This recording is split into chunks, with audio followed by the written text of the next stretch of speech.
اعوذ بالله من الشیطان الرجیم بسم الله الرحمن الرحیم زه عمرزاده خالد بیټنه د تاسو په درانه خدمت چې حاضر یم ایله د چې روغ جوړ او خوشحاله به ملګرو راغلی یم نن حبیب اشنا ته چې دی موږ ته یو څو خوندور او ښکلي شعرونه وویل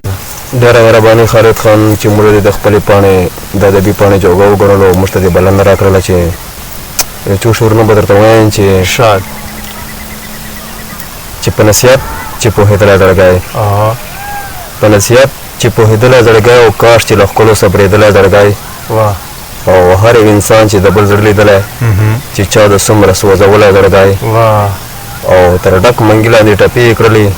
هسې مې نه ده پرې بېللی زړګی ارشاد بیا تر ډک منګي لاندې ټپې یې کړلې او هسې مې نه ده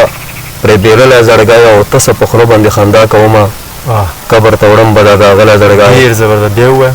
او ته څه په خوله باندې خندا کوم او قبر ته وړم به دا داغلی زړګی او څو نور شعرونه دي چې ارشاد تن مې خوړلی د جامې پاتې یم تن مې خوړلی د جامې پاتې یم او خاورې دې ویای خو اوس هېرې پاتې یم او ساقي تر لرې لرې ګرځې زه دې خوا کې ناست یم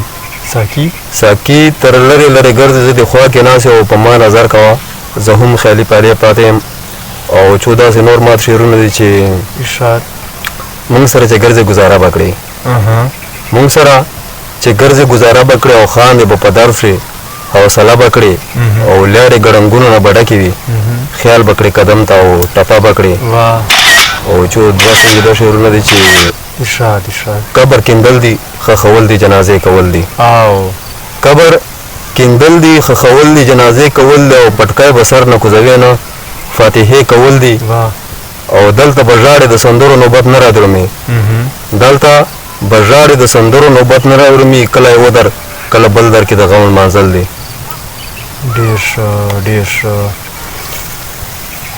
ذکر د سبحان وکا فکر حق جهان وکا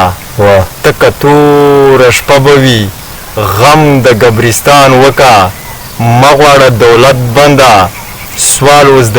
ایمان وکا جار نه بشي دا شپه سبا بلاله تا ځان وکا زه لکه د للوې ګل ما باندې باران وکا شعر د خالد خان واروه سوچ په داستان وکا په دې خپلو شعرو باندې درنه غواړو اجازه تر بل پروګرام پورې د الله پامان